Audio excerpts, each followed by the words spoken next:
Quý vị thiện hữu kính mến, tầm quan trọng của việc ăn chay, đặc biệt là ăn chay trường và giữ giới hạnh của nhà Phật. Do ăn chay nên trên cơ thể của chúng ta không có mùi hôi, cơ thể của chúng ta có mùi hôi là do thân, tâm tạo uế trược. Nếu quý thiện hữu có thể ăn chay, tu tâm thanh tịnh, thì thân, tâm, máu huyết, xương tủy đều thanh tịnh, thì thân tâm của quý thiện hữu sẽ luôn luôn khỏe mạnh, tướng hảo đoan chính, bệnh về mùi cơ thể cũng chẳng có. Tướng hảo thanh tịnh, trang nghiêm cũng từ thân, tâm an nhẫn mà thành. Các nhà khoa học đã nói, con người cứ mỗi 7 năm một lần là tất cả các tế bào trong cơ thể sẽ thay cũ đổi mới hoàn toàn. Vậy nên, nếu quý thiện hữu có thể ăn chay trường, tu tâm thanh tịnh trong 7 năm, chúng tôi chắc chắn tin rằng quý thiện hữu sẽ có một diện mạo mới hoàn toàn, thân tâm khỏe mạnh, tướng hảo đoan chính, nó từ nội tâm lưu xuất ra. Có thể nét đẹp sẽ giống như Ngài Quán Thế Âm Bồ Tát vậy. Vạn pháp do tâm tạo, quý thiện hữu tin chứ? Vậy nên, Đại Lão Hòa Thượng Tịnh Không đã từng thuyết, phương pháp dưỡng sinh tốt nhất, đó chính là tu tâm thanh tịnh. Đạo lý rất thâm sâu, vật chất không có thật, vậy bệnh tật của con người do đâu mà có?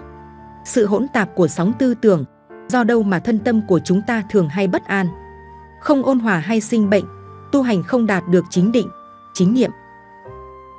Có một sự ảnh hưởng lớn từ việc ăn mặn của chúng ta. Vì sao vậy? Tại vì động vật nó có tính linh, mỗi tế bào trong cơ thể động vật đều có năng lượng, vật chất, thông tin. Nói theo một cách khác, thì chúng đều có sóng, có quang, phát ra tín hiệu từ trường. Nếu quý thiện hữu ăn thịt chúng sinh nhiều, thì từ trường của thân tâm của chúng ta rất bất an, hỗn loạn và không tốt. Vì sao lại như vậy? Tại vì, trong thân tâm của quý thiện hữu có oán khí của rất nhiều chúng sinh tích tụ ở trong đó. Nó làm cho nhiễu loạn sóng tư tưởng, nó làm cho nhiễu loạn ý niệm của chúng ta. Từ trường của các oán khí này, nó hỗn tạp với sóng tư tưởng của quý thiện hữu, nên sinh ra đủ các thứ bệnh, thân tâm bất an, tu hành không giữ được chính niệm, không đạt định. Oán khí trên người đó nhiều quá, thì khí sắc của người đó sẽ luôn u ám, thân người đó phát ra quang minh cũng rất u ám. Vậy nên, chúng ta thấy có nhiều người có sắc mặt không tốt là do điều này, nhất là những người sắp chết. Bình thường oán khí này có, nhưng phước báu của quý thiện hữu còn, nên phước báu đã lấn át đi sức mạnh của nó. Khi quý thiện hữu mạng chung, phước mỏng dương khí yếu ớt, thì những âm khí kia sẽ trỗi dậy, chúng mặc tình hành hạ, báo thù và cấu xé thỏa thê thân tâm của chúng ta. Cộng với nghiệp lực hiện tiền, khiến cho người sắp chết ra đi trong đau đớn, và kết cục là tái sinh vào đường dữ. Còn những người ăn chay trường, tâm địa của họ thanh tịnh, ngày ngày huân tu giáo lý thánh hiền, học tập luân lý đạo đức, nhân quả thì từ trường. Còn gọi là quang, là khí, là từ trường, khí huyết ôn hòa, thân tâm hoan hỷ. Trên người họ không bị oán khí nhiễu loạn, thân phát ra chính khí, người phát ra chính khí lớn, có thể tương thông với côn trùng, động vật nhỏ. Còn tại sao nhiều quý thiện hữu cũng ăn chay trường, nhưng lại không tương thông được với động vật, côn trùng? Xin thưa, đó chính là chính khí và lòng từ bi của quý thiện hữu chưa đủ lớn, hoặc do chúng ta chưa tinh tấn tu tập và chưa giữ gìn giới hạnh tinh nghiêm. Do vậy, đủ cho quý thiện hữu thấy tầm quan trọng của việc ăn chay trường, tu tập thanh tịnh đối với sức khỏe và việc tu hành. Đây hoàn toàn không phải là mê tín, mà nó rất có khoa học. Những lợi ích của việc ăn chay trường khiến cho quý thiện hữu cảm thấy rất bất ngờ. Nhiều người cho rằng chế độ ăn chay trường vừa đơn điệu lại dễ gây thiếu chất.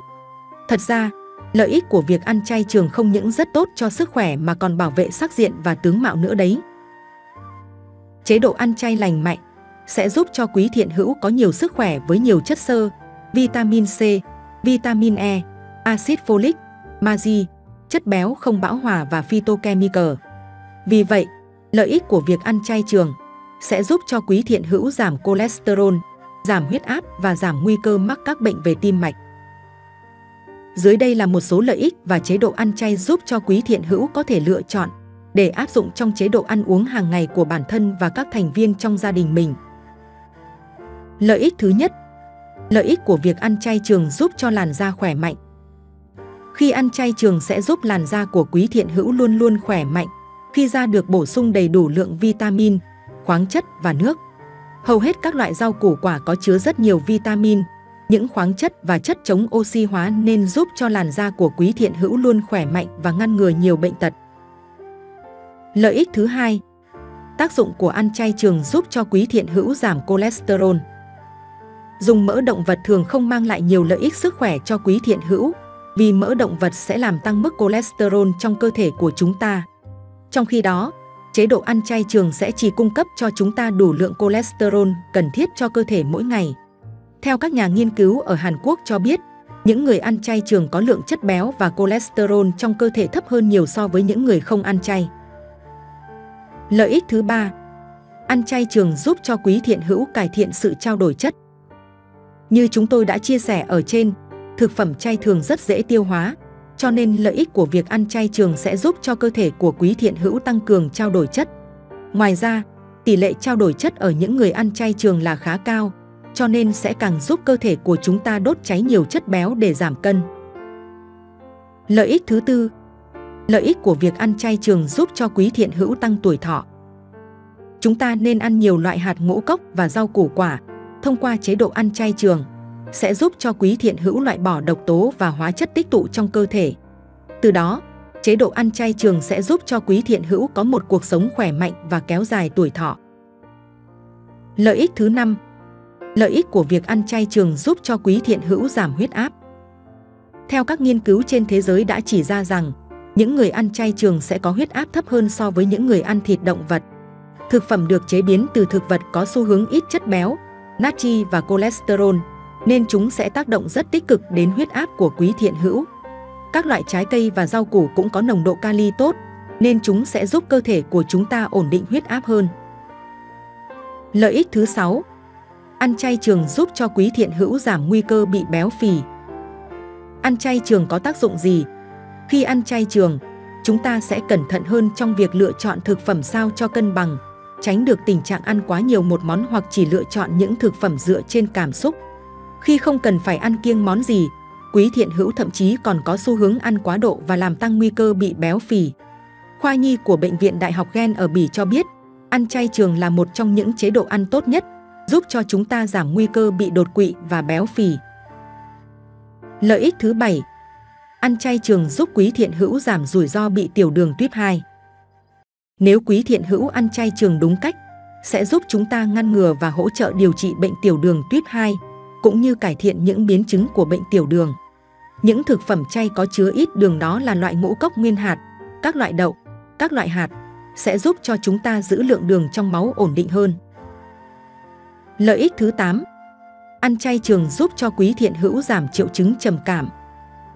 Nhiều nghiên cứu cho thấy, những người ăn chay trường thường có cuộc sống hạnh phúc hơn nhiều so với những người ăn mặn. Hơn nữa, những thực phẩm chay có nguồn gốc hoàn toàn là thực phẩm hữu cơ. Chúng sẽ có tác dụng làm mới tâm trí của quý thiện hữu và giúp cho chúng ta luôn có suy nghĩ tích cực hơn. Lợi ích thứ 9, ăn chay trường giảm nguy cơ phát triển bệnh đục thủy tinh thể. Một nghiên cứu được tiến hành bởi khoa y học lâm sàng Nuffield tại Viện Đại học Oxford cho thấy mối liên hệ chặt chẽ giữa nguy cơ phát triển bệnh đục thủy tinh thể và chế độ ăn uống của chúng ta. Người thường xuyên ăn thịt các loại động vật sẽ có nguy cơ rủi ro mắc bệnh này cao nhất. Còn ngược lại, những người ăn chay trường, nguy cơ phát triển bệnh đục thủy tinh thể cực kỳ thấp. Lợi ích thứ 10, ăn chay trường giúp cho quý thiện hữu cải thiện sức khỏe của tim.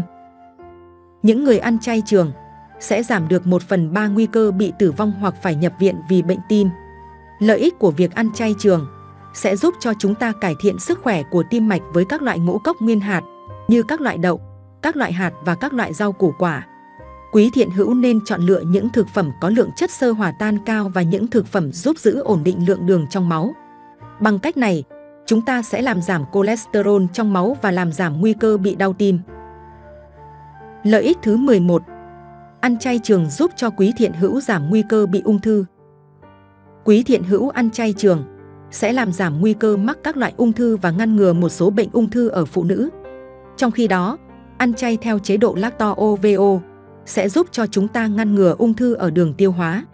Hơn nữa, các chế độ ăn chay nói chung đều giúp cho quý thiện hữu giảm thiểu phần nào về nguy cơ mắc bệnh ung thư đại trực tràng.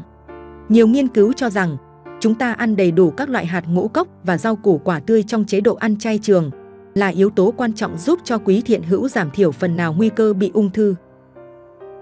Lợi ích thứ 12. Ăn chay trường giúp cho quý thiện hữu giảm triệu chứng hen suyễn.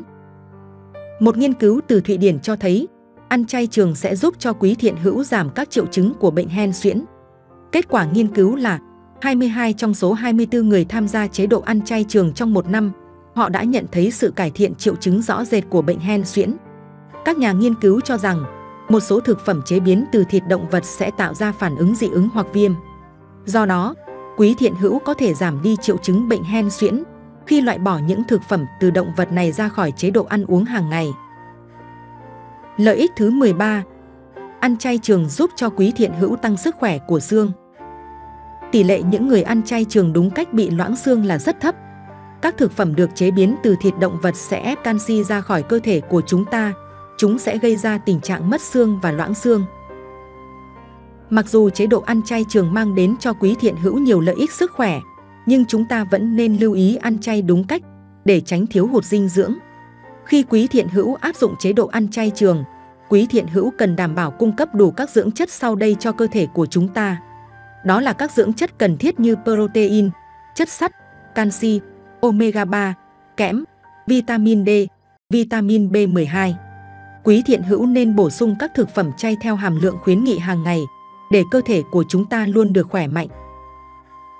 Nếu quý thiện hữu kiêng ăn các loại thịt từ động vật, nhưng chúng ta không ăn các loại hạt ngũ cốc và rau củ quả đúng cách, hay những thực phẩm có chứa nhiều đường thì cũng không tốt. Lợi ích của việc ăn chay trường đúng cách sẽ giúp cho quý thiện hữu giảm thiểu và ngăn ngừa rất nhiều bệnh tật nguy hiểm. Tuy nhiên, quý thiện hữu nên tìm hiểu thật kỹ trước khi ăn chay để đảm bảo cung cấp đủ chất dinh dưỡng hàng ngày cho cơ thể của chúng ta luôn luôn khỏe mạnh nhé. Nội dung video trên kênh Tôn giáo tín ngưỡng đến đây xin phép được khép lại. Nếu thấy video hay xin các bạn hãy nhấn like, bình luận và chia sẻ để lan tỏa nội dung video này tới cộng đồng. Quý vị và các bạn nhấn đăng ký kênh và nhấp vào biểu tượng chuông dưới góc phải màn hình để nhận được thông báo những video tải lên mới nhất. Cảm ơn quý vị và các bạn.